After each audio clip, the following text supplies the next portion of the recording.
Adams lived to see his son, John Quincy Adams, become the 6th president.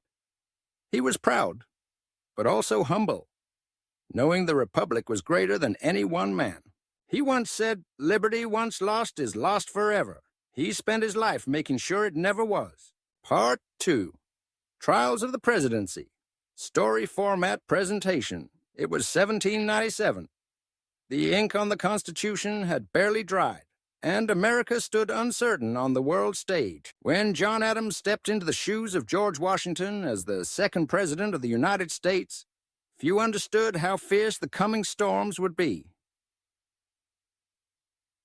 Adams was no general. He had no battlefield glory to lean on, no towering charisma.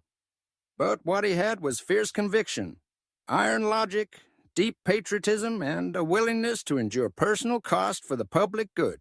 He wasn't seeking applause. He was bracing for battle. Chapter 1.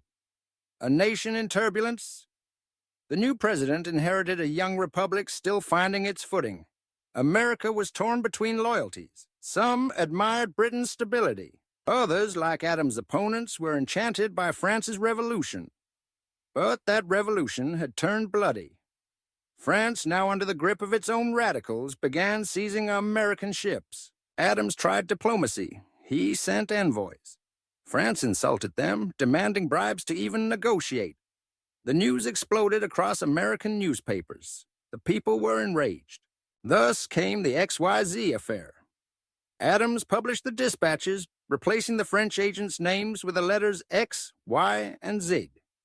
The people screamed for war, but Adams held the line. He refused to drag the country into a bloody European conflict. Instead, he built up the Navy, prepared for the worst, and still sought peace. Eventually, it came. Chapter 2, Standing Alone. That choice cost him dearly. Federalists, the party he led, wanted war. His own cabinet, secretly loyal to Alexander Hamilton, undermined him. Adams stood alone, vilified by his enemies, doubted by his friends. In private, he burned with frustration. In public, he stayed composed. He once said, "Always stand on principle, even if you stand alone." And so he did. Chapter 3.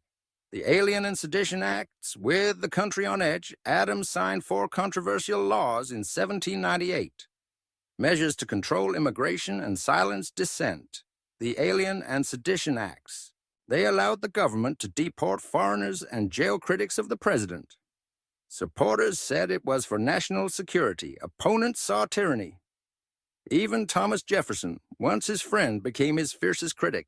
Newspapers accused Adams of monarchy. Protesters burned him in effigy.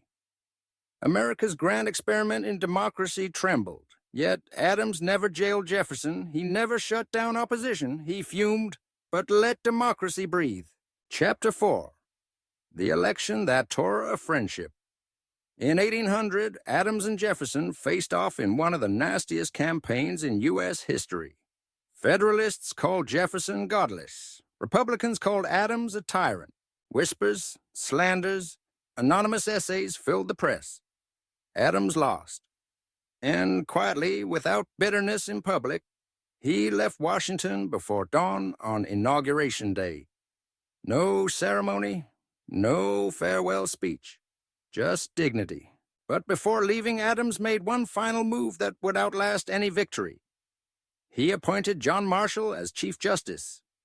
Marshall would define constitutional law for decades, long after the names of presidents faded. Chapter 5, Peaceful Retirement. Quiet Wisdom. Back in Quincy, Massachusetts, Adams returned to farming. He walked, he read, he reflected. For years, he stayed silent. But over time, he began writing again. Letters, essays, ideas. Most importantly, he began exchanging letters with Jefferson. The two old lines, once allies, then enemies, now grew old together in words. They debated philosophy, democracy, and faith. Their letters became a national treasure, proof that friendship and ideas could endure even the deepest divides. On July 4th, 1826, 50 years after independence, John Adams passed away. His final words were, "Thomas Jefferson still survives." He didn't know Jefferson had died just hours earlier. Chapter 6. the president who chose principle. Adams was never the most beloved. He lacked charm. He made enemies, but he made the right calls when they mattered most. He preserved peace. He defended the Constitution. He handed over power peacefully, establishing the precedent of democracy itself. His life, like his presidency, was not about popularity. It was about principle. His stubbornness, his silence, his strength, these became the backbone of a presidency forged in fire.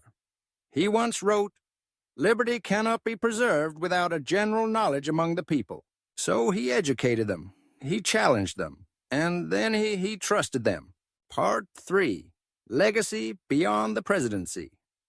Chapter 1. A Quiet Giant in Retirement.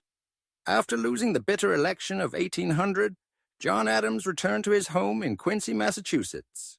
The fields, the books, and the long New England winters welcomed him back. Not as a warrior defeated, but as a statesman withdrawn.